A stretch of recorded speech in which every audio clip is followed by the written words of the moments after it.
Hai Church, Shalom, puji Tuhan. Malam hari ini kita bertemu kembali di program GGIC Digital Church. Aku dan Alkitabku. Kita bergeser dari satu ayat kepada ayat yang lain di Kejadian pasal yang pertama, ayat 1 sampai dengan ayat yang kelima.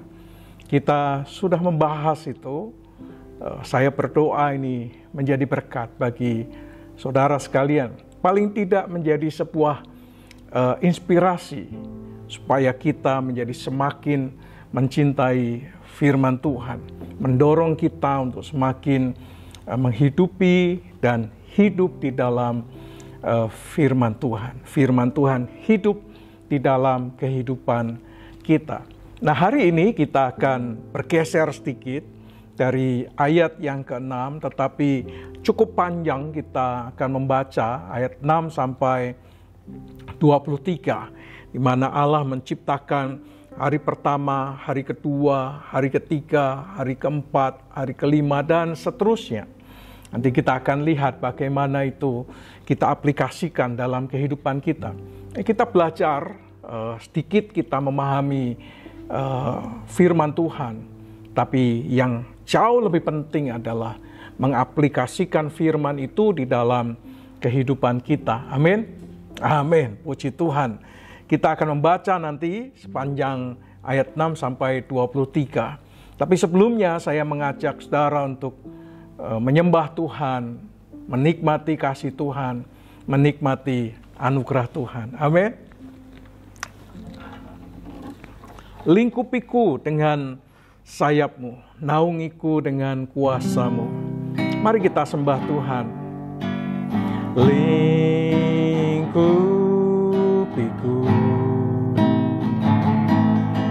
dengan sayapmu,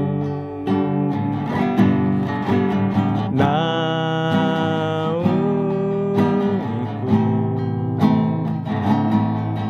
dengan kuasamu.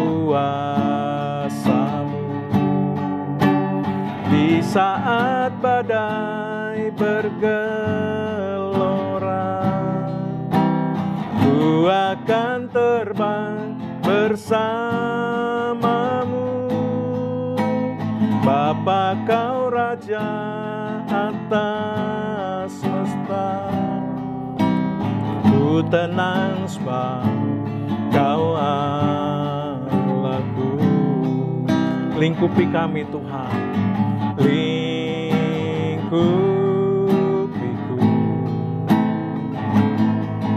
dengan sayapmu, naungiku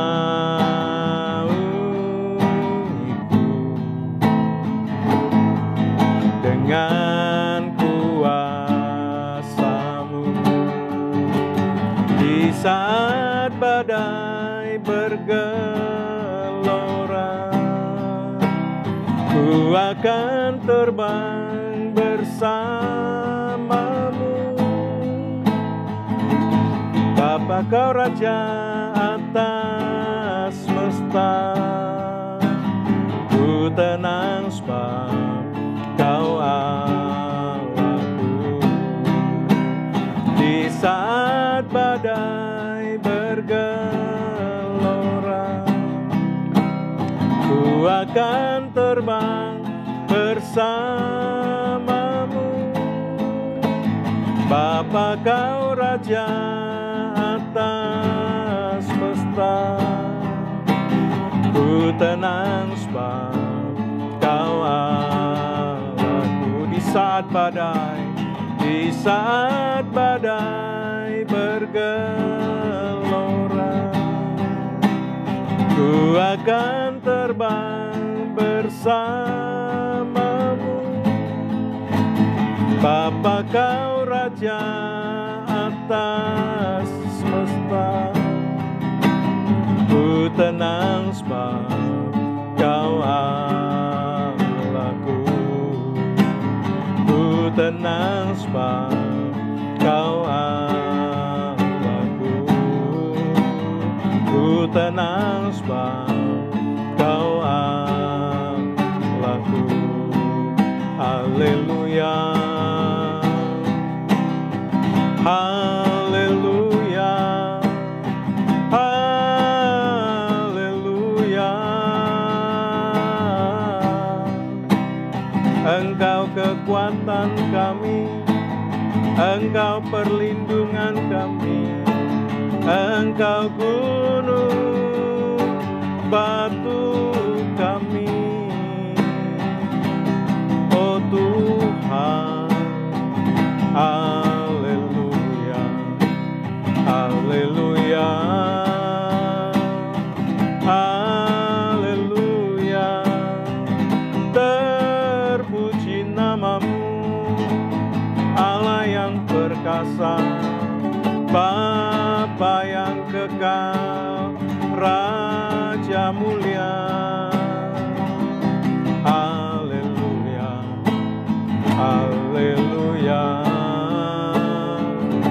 Syukur bagimu, Engkau Allah yang baik, Allah yang baik, Allah yang mengasihi, Allah mengasihi kami selamanya. Haleluya, haleluya, haleluya, haleluya. Terima kasih ya Tuhan, Engkau melingkupi kami dengan kasih-Mu, Engkau melingkupi kami dengan kuasa-Mu. Kami ada dalam perlindungan yang maha tinggi, kami ada dalam naungan yang maha kuasa, kami ada di dalam anugerah-Mu ya Tuhan. Sekalipun situasi pandemi saat ini belum berubah, dan bahkan mutasi virus menjadi virus yang baru terus terjadi. Ya Tuhan, hari-hari ini ada banyak orang terpapar oleh karena virus masih belum selesai. Ya Tuhan, tetapi anugerah-Mu tidak akan pernah berhenti dalam kehidupan kami. Terima kasih Tuhan, kami bersyukur untuk malam hari ini. Berkati anak-anak-Mu, dan kiranya firman menjadi terang bagi jalan kami, menjadi pelita dalam kehidupan kami, membawa kami semakin hari semakin menikmati kasih-Mu, karya-Mu, dan bahkan kuasa-Mu. Terima kasih ya Tuhan, berbicaralah kepada kami melalui firman yang kami baca, yang kami renungkan bersama-sama pada malam ini. Di dalam nama Tuhan Yesus Kristus. Amin. Puji Tuhan, saudara. Saya berdoa kiranya melalui pujian ini kita diingatkan kembali bahwa sekalipun kita berada dalam badai gelombang yang mungkin dengan kekuatan kita sendiri tidak mampu kita atasi dengan baik, tetapi bersama dengan Bapa di surga, pencipta alam semesta, langit dan bumi dan segala isinya ini, kita akan menikmati ketenangan, damai sejahtera. Amin. Amin. Puji Tuhan. Saya akan membacakan Kejadian pasal 1 ayat 6 sampai 23. Demikian firman Tuhan berkata, "Berfirmanlah Allah, jadilah cakrawala di tengah segala air untuk memisahkan air dari air. Maka Allah menjadikan cakrawala dan ia memisahkan air yang ada di bawah cakrawala itu dari air yang ada di atasnya. Dan jadilah demikian. Lalu Allah menamai cakrawala itu langit. Jadilah petang dan jadilah pagi. Itulah hari kedua. Berfirmanlah Allah, hendaklah segala air yang di bawah langit berkumpul pada satu tempat, sehingga kelihatan yang kering, dan jadilah demikian. Lalu Allah menamai yang kering itu darat, dan kumpulan air itu dinamainya laut. Allah melihat bahwa semuanya itu baik. Berfirmanlah Allah, hendaklah tanah menumbuhkan tunas-tunas muda, tumbuh-tumbuhan yang berbiji, segala jenis pohon buah-buahan yang menghasilkan buah yang berbiji, supaya ada tumbuh-tumbuhan di bumi, dan jadilah demikian. Tanah itu menumbuhkan tunas-tunas muda, segala jenis tumbuh-tumbuhan yang berbiji, dan segala jenis pohon-pohonan yang menghasilkan buah yang berbiji. Allah melihat bahwa semuanya itu baik. Jadilah petang dan jadilah pagi. Itulah hari ketiga. Berfirmanlah Allah, jadilah benda-benda penerang pada cakrawala untuk memisahkan siang dari malam. Biarlah benda-benda penerang itu menjadi tanda yang menunjukkan masa-masa yang tetap dan hari-hari dan tahun-tahun. Dan sebagai penerang pada cakrawala, biarlah benda-benda itu menerangi bumi, dan jadilah demikian. Maka Allah menjadikan kedua benda penerang yang besar itu, yakni yang lebih besar untuk menguasai siang dan lebih kecil untuk menguasai malam, dan menjadikan juga bintang-bintang.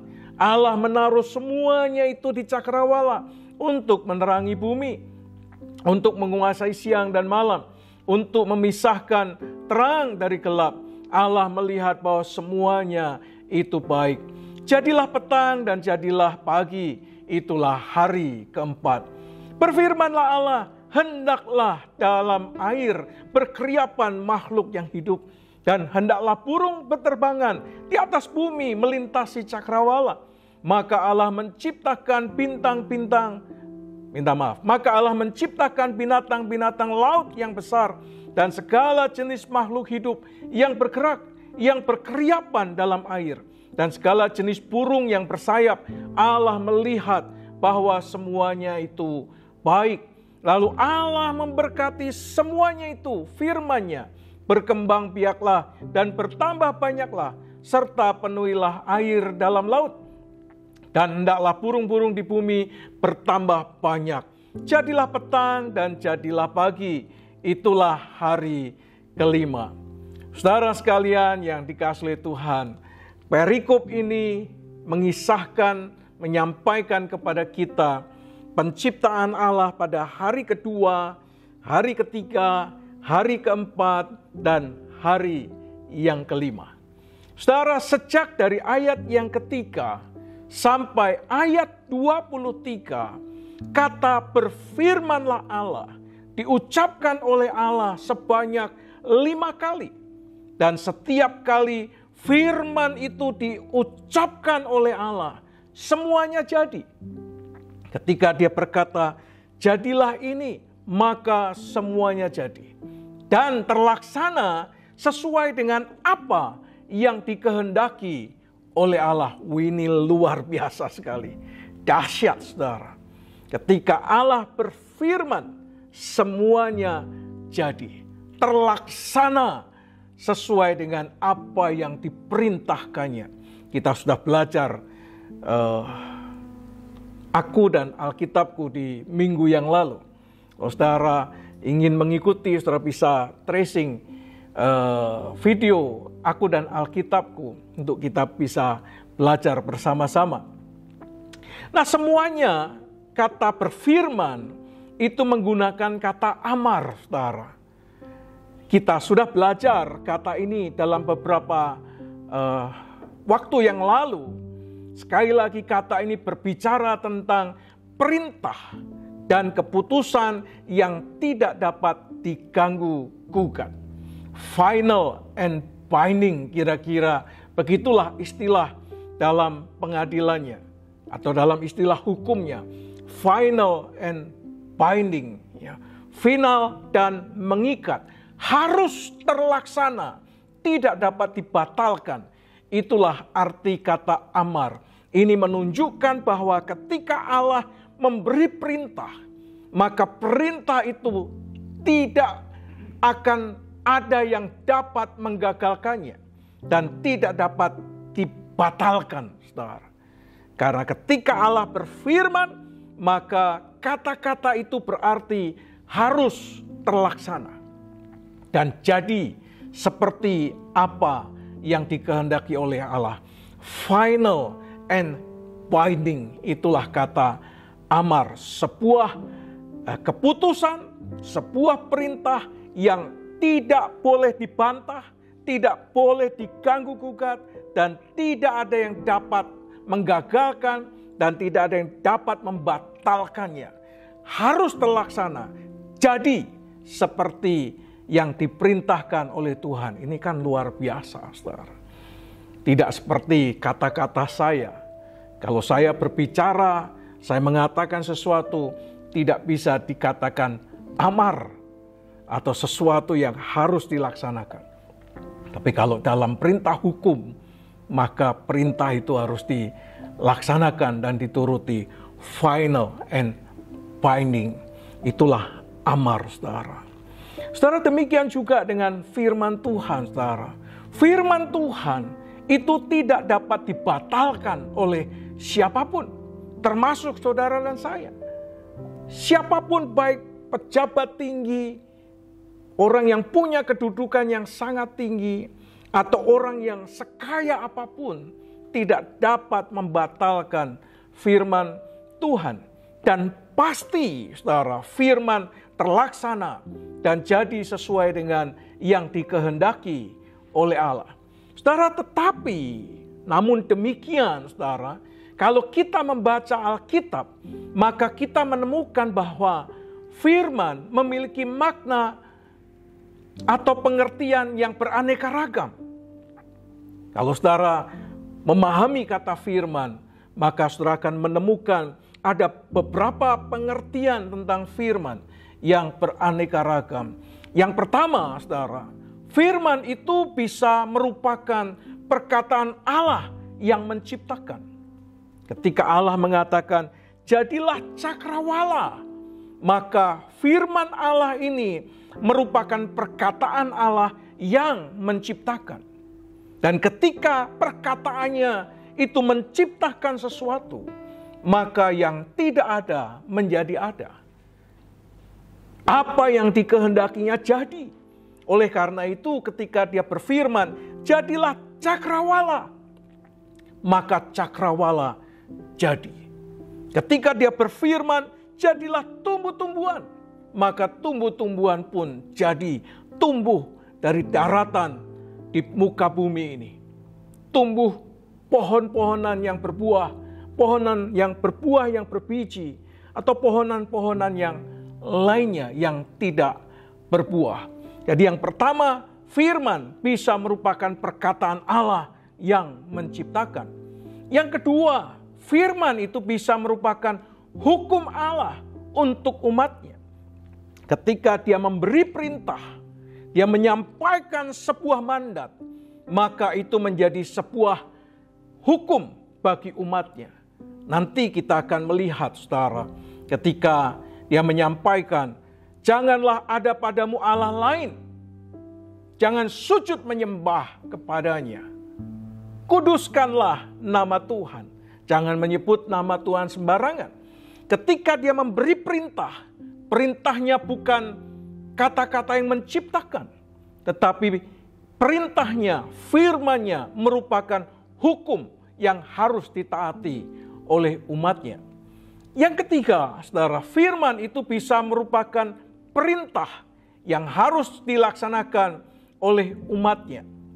Firman Tuhan jelas mengatakan, pergilah, jadikanlah semua bangsa muridku, baptislah mereka, ajarlah mereka, dan seterusnya, dan seterusnya. Saudara, itu perintah, amanat yang harus dilaksanakan oleh umatnya. Yang pertama bisa berupa kata-kata yang menciptakan. Yang kedua bisa menjadi sebuah hukum. Dan yang ketiga merupakan perintah untuk dilaksanakan oleh umatnya. Tetapi saudara, yang keempat, ini lebih jauh daripada itu semua. Firman itu ini sangat penting untuk kita perhatikan. Perhatikan baik-baik, saudara. Firman bukan hanya kata-kata yang menciptakan. Firman bukan hanya hukum yang harus ditaati. Firman bukan hanya perintah yang harus dilaksanakan. Tapi yang lebih penting daripada itu untuk kita pahami bersama adalah, saudara, bahwa firman itu adalah Allah sendiri. Ini penting untuk kita ketahui. Bahwa firman itu bukannya sekedar hukum, bukannya sekedar perintah, bukannya sekedar sesuatu yang menciptakan, tetapi firman itu adalah Allah sendiri.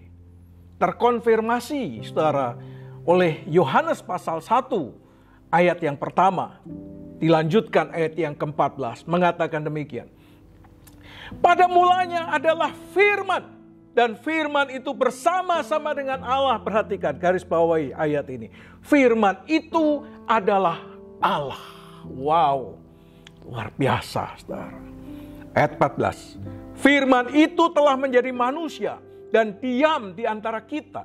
Dan kita telah melihat kemuliaannya, yaitu kemuliaan yang diberikan kepadanya sebagai anak tunggal Bapa penuh kasih dan karunia dan kebenaran. Dengan kata lain, saudara, firman itu adalah Yesus Kristus, Tuhan dan Juru Selamat kita. Wow, ini luar biasa. Jadi jangan maknai firman itu hanya sekedar sesuatu yang menciptakan. Kata-kata yang membuat segala sesuatu jadi. Kesembuhan terjadi, mujizat terjadi. Bukan hanya sekedar sebuah hukum untuk kita taati. Bukan hanya sekedar sebuah perintah, amanat untuk kita laksanakan. Tapi lebih daripada itu, kita harus paham betul bahwa firman adalah Allah sendiri. Yesus adalah Sang Firman itu sendiri. Jadi saudara, perhatikan. Ketika saudara dan saya mendengar, membaca firman Tuhan, maka sebetulnya saudara dan saya sedang mendengar Allah berbicara, saudara. Saudara sedang berjumpa dengan Allah secara pribadi. Ketika saudara bergaul karib dengan firman, yang saudara renungkan setiap hari, yang saudara baca setiap hari, saudara sedang menikmati persekutuan dengan Allah sendiri. Saudara sedang berjumpa dengan Sang Firman itu sendiri. Saudara, ketika saudara dan saya mencintai firman, maka itu berarti saudara dan saya sedang mencintai Yesus, yang adalah Sang Firman itu sendiri. Kalau saudara mencintai Alkitab, dan saudara mencintai firman yang tertulis di dalamnya, saudara tidak sedang mencintai buku, saudara tidak sedang mencintai kata-kata, saudara tidak sedang mencintai huruf demi huruf, tapi saudara sedang mencintai Yesus Kristus yang adalah Sang Firman. Ketika saudara sedang menolak firman, saudara tidak lagi mencintai firman, maka dengan kata lain sebetulnya saudara sedang menolak Allah. Saudara sedang tidak mencintai Allah, Sang Firman itu sendiri. Itulah kata berfirmanlah Allah. Amar, saudara. Amar inilah adalah Allah sendiri, Sang Firman.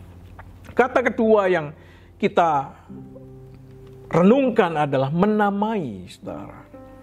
Kalau berfirmanlah Allah ditulis 5 kali, tapi kata menamai itu ditulis 3 kali. Secara khusus memberi nama pada ciptaannya.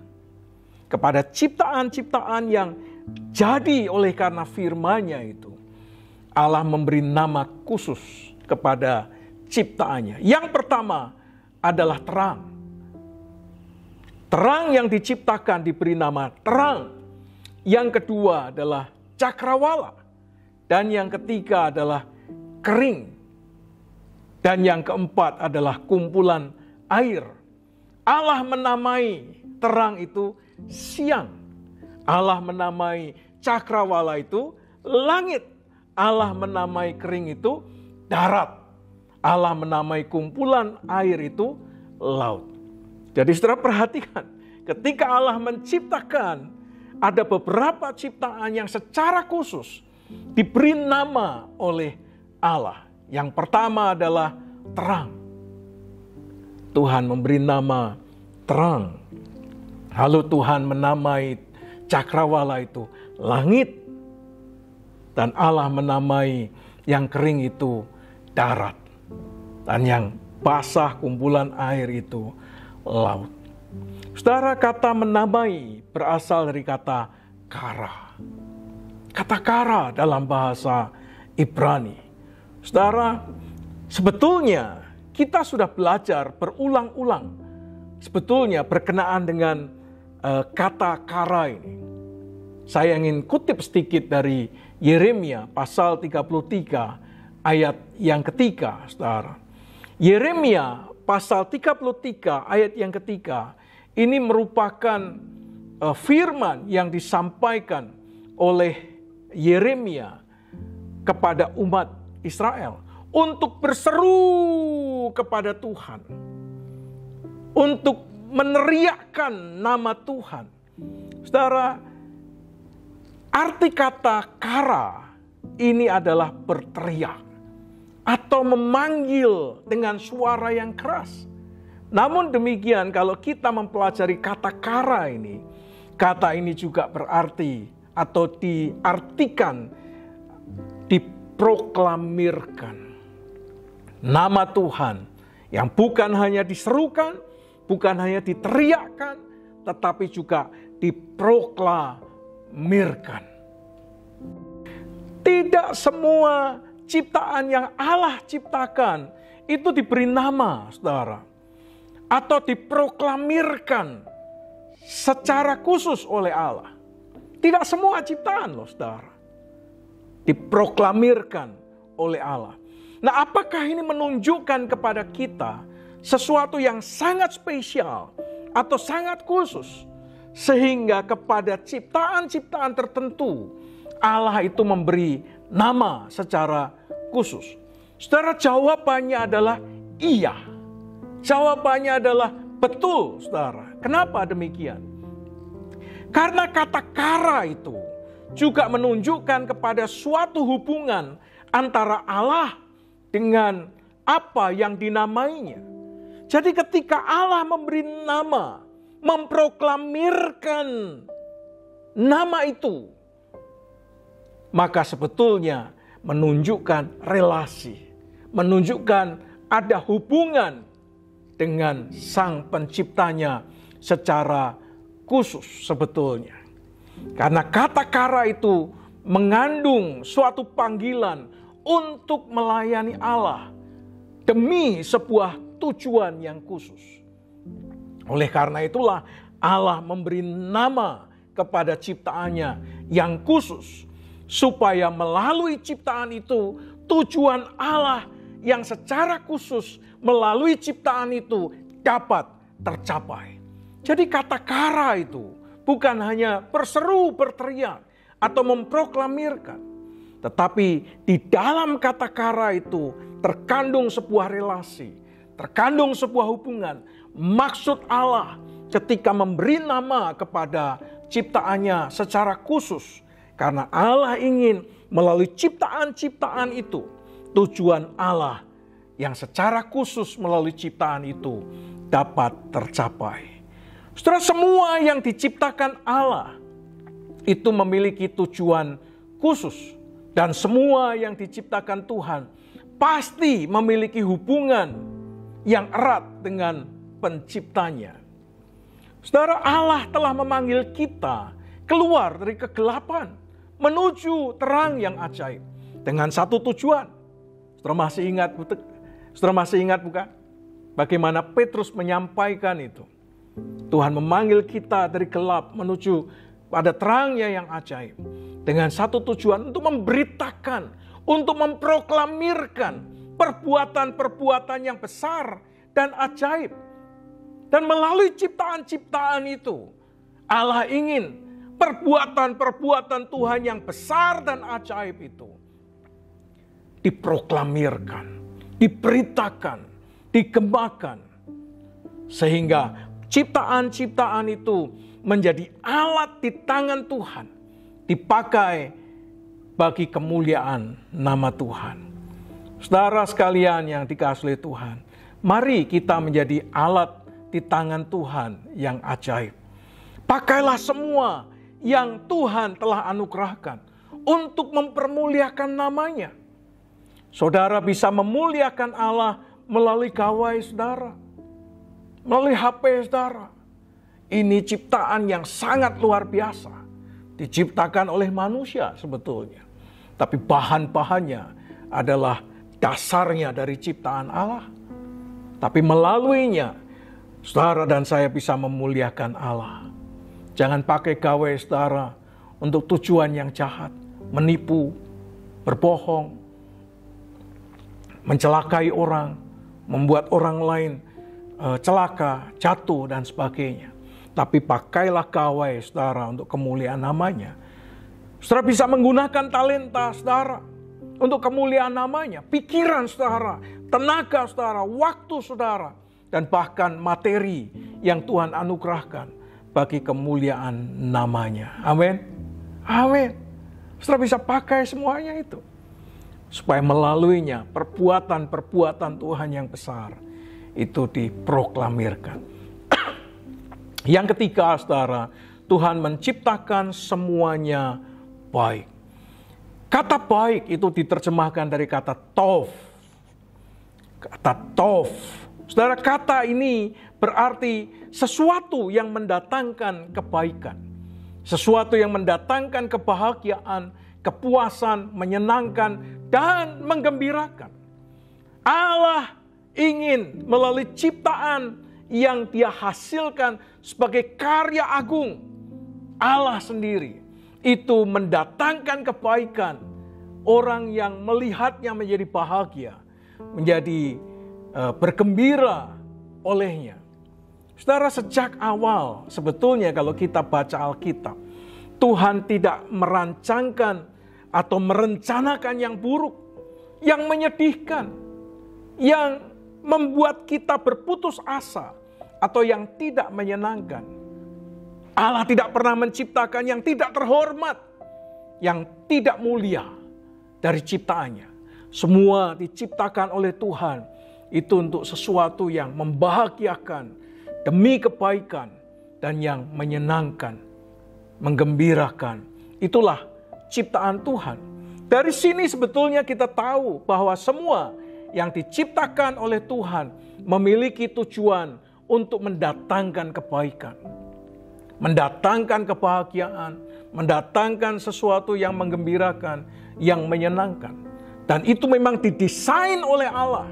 Sejak awal Tuhan menciptakan ciptaannya. Dan sejak awal Allah tidak merencanakan yang buruk, yang menyedihkan, yang tidak menyenangkan, yang tidak terhormat, dan tidak mulia, saudara. Oleh karena itu, saudara, apabila ciptaan Tuhan itu rusak atau dirusak, maka Dia tidak lagi dapat menghadirkan yang baik dan yang membahagiakan. Alih-alih mendatangkan kebahagiaan, sebaliknya, saudara, Dia mendatangkan malapetaka bagi manusia. Saudara bisa perhatikan, ketika manusia itu tidak lagi menjadi ciptaan Tuhan, dia dirusak atau bahkan rusak, maka dia akan mendatangkan malapetaka. Hari-hari ini di media sosial kita beredar foto, video berkenaan dengan orang-orang yang bahkan disebut sebagai bakal calon pendeta, atau bahkan disebut sebagai hamba Tuhan, sebagai pendeta pelayanan. Tapi karena citra Allah dalam dirinya rusak, maka dia tidak dapat mendatangkan kebahagiaan. Yang dia hadirkan, yang dia datangkan adalah malapetaka bagi sesamanya. Saudara, demikian juga dengan kita. Manusia apabila dia sudah tidak hidup lagi sesuai dengan apa yang Tuhan kehendaki, maka manusia tidak dapat lagi memuaskan hati Allah. Manusia tidak dapat lagi menyenangkan hati Allah. Ketika saudara dan saya sebagai umatnya, sebagai anak-anaknya, sebagai ciptaannya, bahkan sebagai orang-orang yang telah ditebusnya dengan darahnya yang mahal, dirusak karena dosa, maka hidup saudara dan saya tidak akan dapat lagi memuaskan hati Allah, tidak akan dapat lagi menyenangkan hati Tuhan, karena rusak. Oleh karena itu perlu dipulihkan kembali. Saudara yang rusak, mari datang kepada Tuhan, supaya Tuhan memulihkan kita, mengampuni kita, dan membawa kita kembali dalam anugerah-Nya, supaya hidup kita memuaskan hati Allah dan menyenangkan hati Allah. Amin. Amin. Saudara, Yesus adalah Sang Firman. Ketika kita bersekutu dengan firman-Nya, kita bersekutu dengan Allah. Notice ini. Catat baik-baik, saudara. Bagaimana respon kita ketika Tuhan memanggil kita untuk melayani Dia, untuk menyenangkan hatinya? Apakah kita akan menolak? Ataukah kita akan menggunakan semua fasilitas yang Tuhan anugerahkan untuk memberitakan perbuatan-perbuatan yang besar? Apa yang menyebabkan kita, saudara, tidak dapat lagi memuaskan dan menyenangkan hati Allah? Ya, karena citra Allah rusak atau dirusak dalam kehidupan kita oleh dosa. Supaya saudara dan saya bisa memuaskan hati Allah dan menyenangkan hati Allah, yuk datang kepada Tuhan. Minta anugerah-Nya memulihkan hati kita, hidup kita. Amin. Amin. Ada satu pujian, saudara. Kita akan naikkan pujian ini, mengingatkan akan kasih Tuhan yang besar, yang pengorbanannya di atas kayu salib untuk saudara dan saya. Yuk, saudara, datang kepada Tuhan, supaya hidup kita dapat kembali memuaskan hati Allah dan menyenangkan hati Allah. Karena kita menjadi ciptaan Tuhan yang hidup sesuai dengan tujuan dan kehendak-Nya. Amin. Amin. Kasih Allahku sungguh telah terbukti. Kasih Allahku sungguh telah terbukti, ketika Dia serahkan anak-Nya. Kasih Allah mau berkorban bagi kau dan aku. Tak ada kasih seperti kasih-Nya. Bersyukur, bersyukur, bersyukurlah, bersyukur karena kasih setiamu. Ku sembah, ku sembah, ku sembah dan ku sembah. Selama hidupku, ku sembah Kau Tuhan. Sekali lagi, mari ingat kasih-Nya. Kasih Allahku sungguh telah terbukti, ketika Dia serahkan anak-Nya.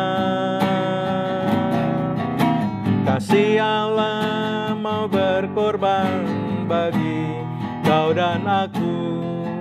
Tak ada kasih seperti kasih-Nya. Mari kita bersyukur kepada-Nya. Bersyukur, bersyukur, bersyukurlah, bersyukur karena kasih setiamu.